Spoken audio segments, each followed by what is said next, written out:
ஓம் நம சிவாய. ஓம் நம சிவாய. ஓம் நம சிவாய. அன்பான சிவ அன்பர்களை, கடந்த நாட்களில் நம்ம சிவபெருமானுடைய வரலாற்று சிறப்பு மிக்க ஆலயத்தை பற்றி பார்த்துட்டு வரோம். அந்த வகையில் நம்ம இன்னைக்கு பார்க்க போகிற ஒரு ஆலயமும் ஒரு வரலாற்று சிறப்பு மிக்க ஆலயத்தை பற்றி தான். இந்த ஆலயம் தமிழ்நாட்டில் விழுப்புரம் மாவட்டத்தில் ஓமந்தூர் என்ற ஊரில் இந்த ஆலயம் அமைப்பெற்றிருக்குது. இங்கு இறைவன் பார்த்தீங்கன்னா பீமேஸ்வராவும் தாயார் பாலாம்பிகையாக நமக்கு காட்சியளிக்கிறாங்க. தல விருட்சம், மகிழ மரம், தீர்த்தம், அக்னி தீர்த்தமும் நமக்கு விளங்குது. இப்போது தல பெருமைக்கு போகலாம். இப்போ ஓம் என்பது தான் பிரணவ மந்திரம் என்பது எல்லாரும் தெரிஞ்சுங்க.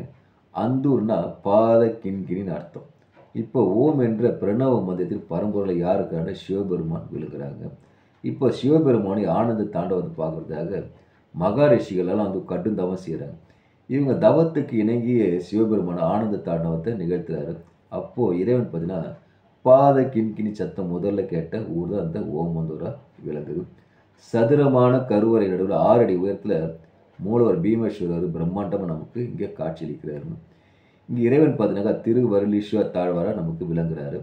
இன்னொன்று பார்த்தீங்கன்னா கடை 7 வல்லர் ஒருவரான நல்லிய கோடன் ஆட்சி செய்த ஒய்மா நாட்டின் ஒரு பகுதியாக தலம் விளங்குத சிறுபாலாற்று படையில் நமக்கு அறியப்படுது. சங்க காலத்தில் திண்டிவனம் சுற்றி உள்ள பகுதி ஒய்மா நாடாக இருந்ததாக கூறப்படுறாங்க.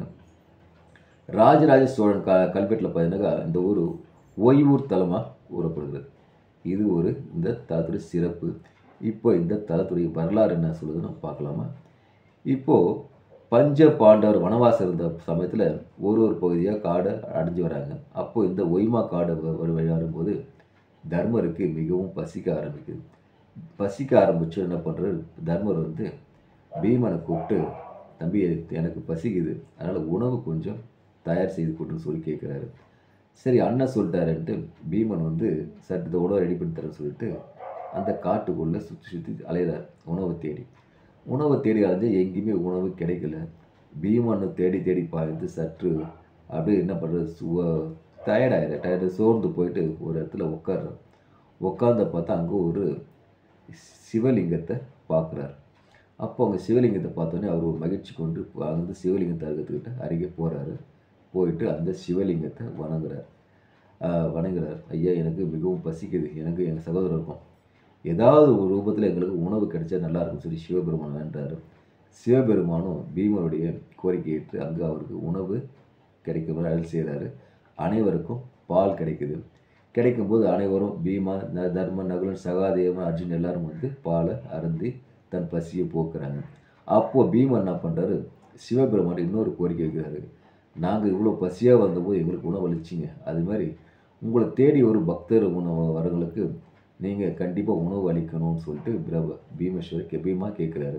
கேட்கும்போது சிவபெருமான் அவர் அந்த கோரிக்கைக்கு செவிச்சாச்சு அதே இருக்குமே வரம் கொடுக்குறாரு. அப்படி வரம் கொடுத்துட்டு பீமன் வணங்கிய தாளர்கள் இந்த இறைவனுக்கு பீமேஸ்வரோட நமக்கு விளங்குறாரு.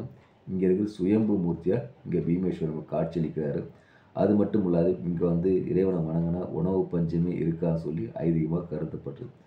இவ்வளவு சிறப்பு பெற்ற ஆலயம் தான் இந்த விழுப்புரம் மாவட்டத்தில் ஓமந்தூர் உள்ள பீமாஸ்வர ஆலயம். அதனால் அன்பான சிவ அன்பர்களே, வாழ்க்கையில் ஒரு முயற்சி இங்கே சென்று இறைவனை வணங்கி இறையருள் பெற்று ஈசனல் பெற்று இன்புற்று வாழ்க. ஓம் நமச்சிவாய்.